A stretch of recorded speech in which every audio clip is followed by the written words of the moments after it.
বন্ধুরা, chef Shrabani daily vlog চ্যানেলের পক্ষ থেকে সবাইকে স্বাগত জানিয়ে আজ নতুন বন্ধুদের জন্য আবারও একবার সজনে শাক রেসিপি আপনাদের সাথে শেয়ার করতে চলেছি। আপনারা প্রথম থেকে পুরো ভিডিওটা শেষ পর্যন্ত দেখতে থাকুন। ভালো লাগলে একটা লাইক দিয়ে আমার পাশে থাকুন ও বন্ধুদের সাথে শেয়ার করে দিন। সজনে শাক এতই উপকারী আপনারা অনেকে জেনে থাকেন না, তো আজকে আমি সেই সম্বন্ধে জানাবো। তো দেখুন বন্ধুরা, সজনে শাক প্রথমে আমি ভালোভাবে ধুয়ে পরিষ্কার করে নেব। আগে বেছে নিয়েছি। এই দেখুন, আমি এখানে দুটো ডাল নিয়েছি। আর দেখুন একদম ভালোভাবে ডাঁটার থেকে শাকগুলো আলাদা করে নিয়েছি। আর প্লেটে নিয়েছি কয়েক কোয়া রসুন, গোলমরিচ নিয়েছি 10-12টা, আর তার নিয়েছি দারচিনি।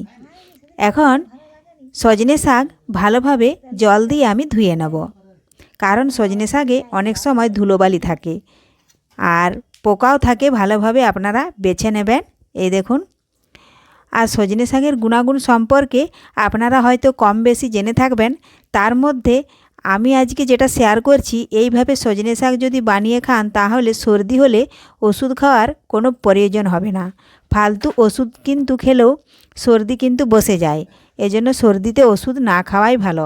তাই আমি বলছি ভিডিওটা স্টেপ বাই স্টেপ ফলো করুন।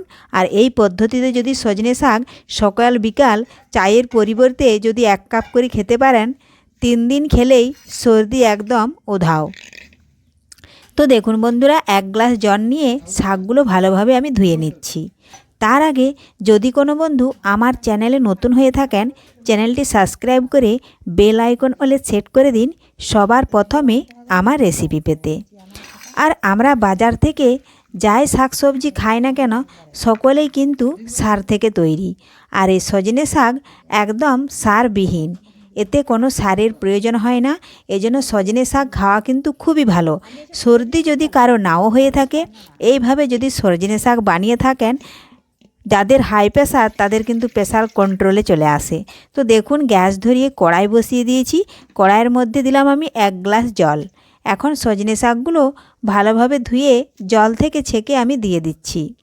এই দেখুন, একটু বেশি করে জল দিতে হবে, কারণ সজনে শাকে জল ধরে না।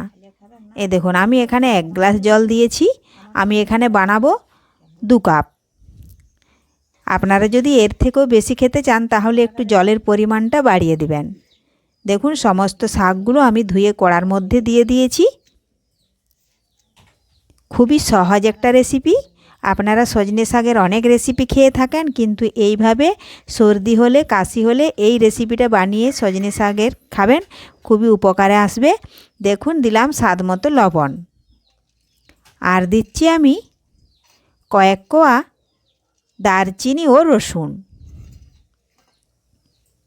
এ দেখুন, দিলাম আমি ছোট ছোট করে দারচিনি আর কয়েক কোয়া দিলাম রসুন। যারা নিরামিষভাবে খেতে চান তারা কিন্তু রসুনটা না দিয়ে তারা 2টো কাঁচা লঙ্কা ছিঁড়ে দিয়ে দিবেন, তাহলে একটু ঝাল ঝাল হবে। এ দেখুন, এগুলো দিয়ে করে আমি এখন বেশ কিছুক্ষণ ঢাকা দিয়ে একটু সেদ্ধ করে নেব।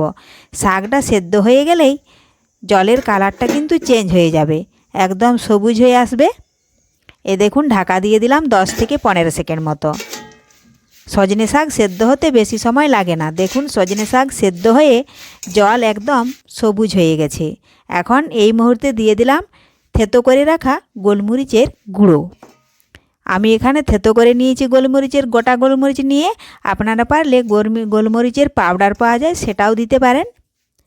তো থেতো করে দেওয়াটাই সব থেকে বেশি ভালো। তো দেখুন বন্ধুরা, গোলমরিচ দেওয়ার পর আমি কিন্তু আর বেশিক্ষণ ফোটাবো না।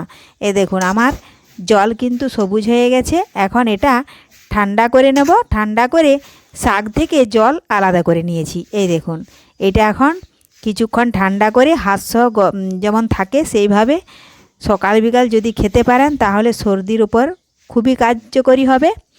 তো রেসিপিটি ভালো লাগলে লাইক শেয়ার কমেন্ট করতে অবশ্যই ভুলবেন না বন্ধুরা। ধন্যবাদ। ফিরে আসবো আবারও কোনো নতুন ভিডিও বা রেসিপি নিয়ে।